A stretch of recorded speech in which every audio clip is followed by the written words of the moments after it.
With the second Injustice game out there has to be some people joining the world of Injustice that are completely clueless as to what they've missed. So today we're going to briefly tell you the entire story of every comic, and then the games themselves. Injustice begins when the Joker came up with a master plan. Set off a nuke in Metropolis and tear down the Man of Steel. When Superman arrived to put a stop to this plan, he charged into the submarine that the Joker was hiding in, and he found Doomsday in there. He picked up Doomsday, bringing him into the sky, prepared to kill him off by bringing him into the atmosphere, but that's when he realized Joker's sick and twisted plan.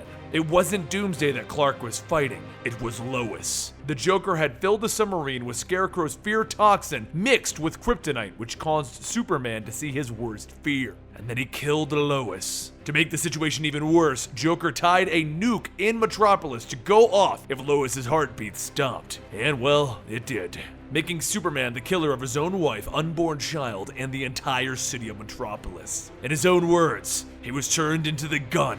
Batman captured Joker and drove him immediately to prison, but that didn't stop Superman as he broke the walls down and punched a hole in Joker's chest. Superman was done playing games, putting villains into prison, letting them escape, and then repeating the process all over again. He was done letting nations fight, politics decide people's fates, and letting the world rule itself. It was time for a new world order. It was time for the regime. And thus, the events of Injustice were set into motion. Batman stood against him with the insurgency, and while the game moved 5 years into the future to bring the story to its end, the comics continued the tale from this point. In year one of the conflict, Batman tried to reason with Superman and come to a peaceful resolution. Smaller things began as the conflict was getting started, with Superman getting most of the Justice League to side with him for the promise of a better future, and Batman getting his troops to side against this. The big plot points that arise within this year is the fall of Superman and the creation of the Green Strength pill. This pill allows everyone to have super strength, allowing them to fight on an even playing field.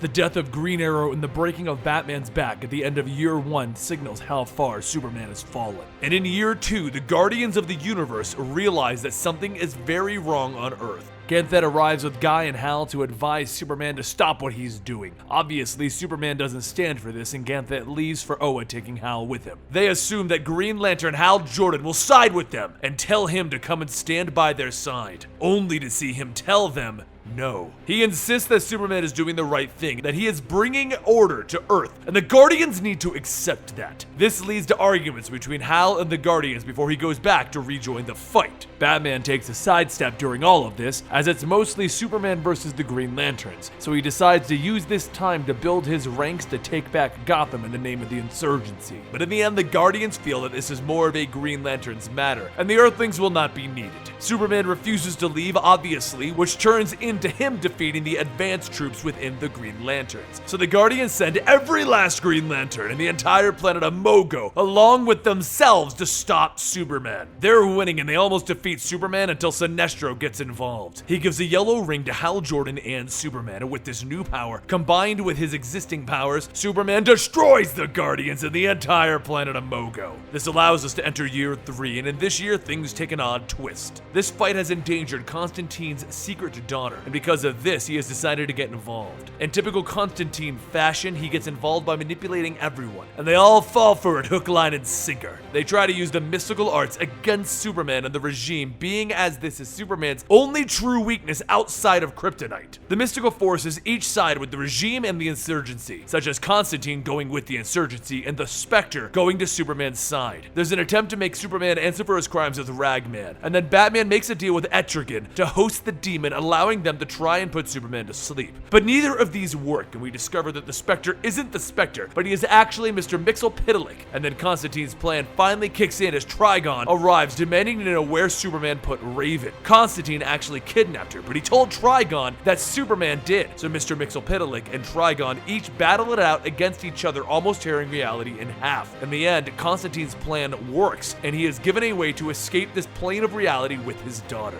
leaving both Batman and Superman back where they started. Year 4, Batman comes up with a new plan, so he reaches out to Ares for help in defeating Superman. Ares, being the god of war, begins to manipulate the gods of Olympus, the insurgency, and the regime into into a war of his own design. Once the old gods entered the fight, they pushed Batman aside, telling him that he no longer has a place in this war, as it is between Superman and the gods now. The fighting begins as Superman refuses to give in and he's forced to fight against Wonder Woman, daughter of Zeus. This is interrupted as the Amazons fight against Superman's army though, and all hell breaks loose, with Superman eventually retreating. Instead of ending it, Ares convinces Superman to get the other gods on his side, pitting Zeus's brother Poseidon against him. In the end, everyone learns that Ares had been working with Darkseid to weaken Superman so that Darkseid could return and have his revenge on Superman for killing his son Kelebek in year 1. Which brings us to year 5. And this year, the villains within the prison are released through the destruction of the prison as Plastic Man went in to rescue his own son, and he freed everyone else in the prison at the same time. This leads to a series of events from Bizarro being created and freed, the Rogue siding with Batman, Bane siding with Superman along with Catwoman, and even Hawkman arriving to fight against Superman. But all of this comes to head when Alfred is murdered by Victor Zsasz. Knowing Superman must be to blame for this, and Superman never admitting nor denying that he was involved, brings Batman and Superman to the final fight against each other. But once again, it is stopped by the defeat of Batman at the hands of the regime. Instead of arresting him though, Flash actually gets Batman out of the fight. He claims that Batman is lost enough with Alfred gone. Let him grieve. Batman then tries a ploy to then discredit Superman, but in the end, it comes down to a plan that Lex and Batman worked on together to summon the Justice League from a universe where they never went evil and use them to unlock the ultimate weapon against Superman. This brings us to the game officially.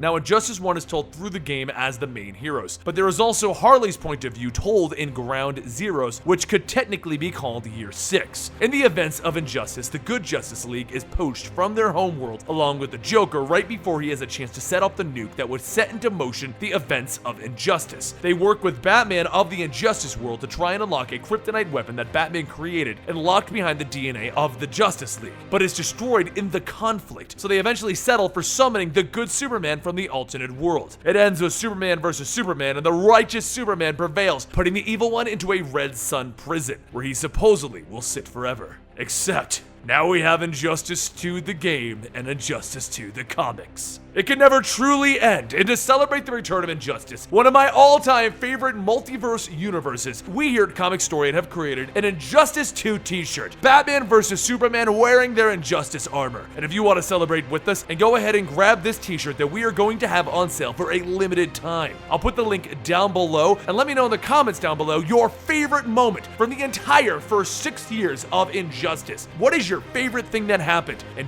do you like our shirt? That's just a little more of a personal thing. I'm just really curious if you actually like our shirt or not. Also, so let me know if you like the shirt and let me know your favorite moments. Don't forget, you can follow me on Instagram and Twitter at Comicstorian, where we can talk about this amazing game, and you can subscribe to this channel to keep up to date on the Injustice 2 comics.